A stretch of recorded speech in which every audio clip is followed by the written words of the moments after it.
Hey guys, today I will be showcasing all Halloween event items in King Legacy. But before we get into it, I would like to thank you all for 30 subs. Our next goal is 50 subs, and to help me get there, please like, subscribe and share the video.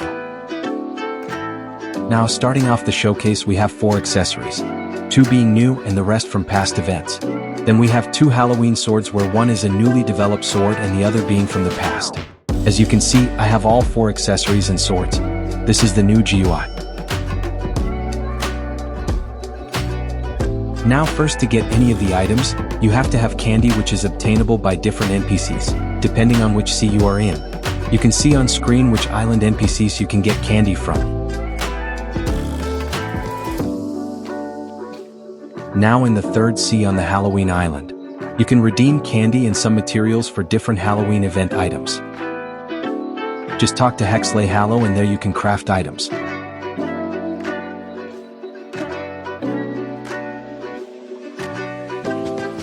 You can also summon Jack-o'-lantern as a boss for 50 candies at the Halloween Island, who has a chance to drop the pumpkin smasher and other items.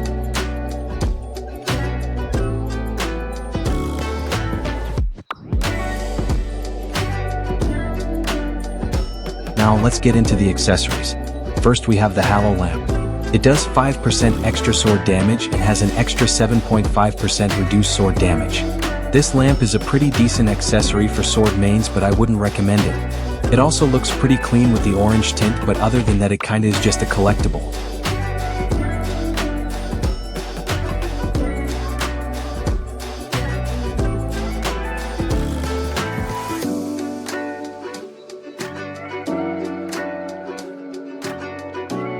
Now onto the second item, the pumpkin head.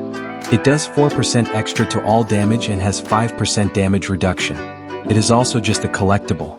The next item is the Sea King skull, which is excellent for hunting sea kings. It has a 30% Sea King damage reduction and 3% all damage buff. Moving on, we have the last accessory, the Hallow Shaw, which give a plus 5% fruit damage and has a 7.5% fruit damage reduction.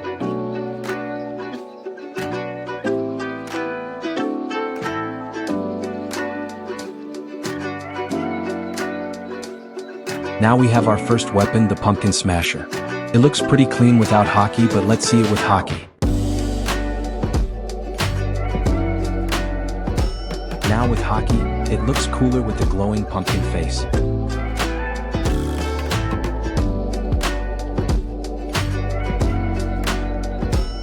Now let's go test it on some NPCs.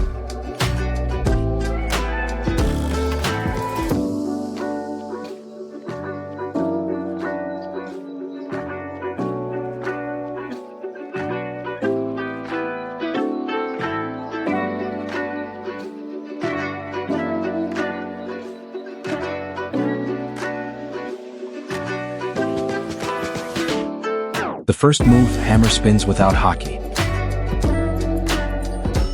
Alright, damage, but now let's see it with hockey.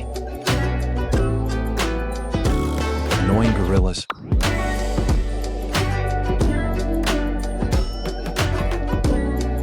I didn't even land the whole attack. Alright, finally. Pretty good damage for the first move. Now let's check out the second move. Solid break. Oops, it's actually a hold move.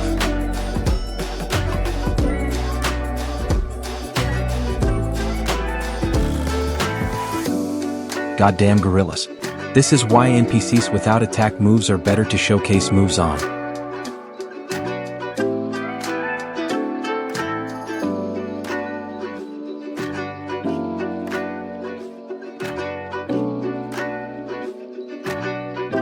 Really good damage, and I like the animation and the imprint left behind. Now let's see it with hockey.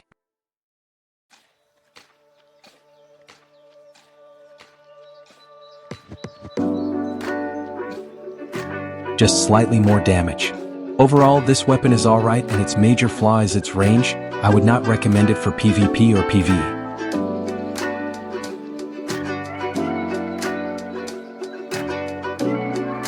Now moving on to the bone scythe, you get a really cool idle animation and dashing animation. get into the moves. First up, Reaper's Tempest without Hockey. Crazy damage already on the first move without Hockey. Let's see it with Hockey.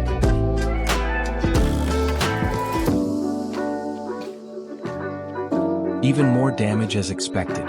This is probably the most damage I have seen for a sword. Dashing animation is a bit goofy when you spam it, but let's see the second move now.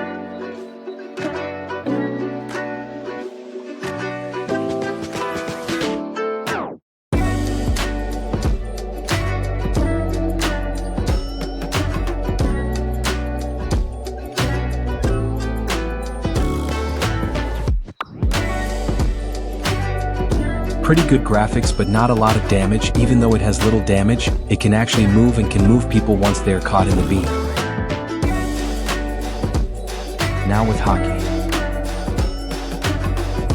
More damage.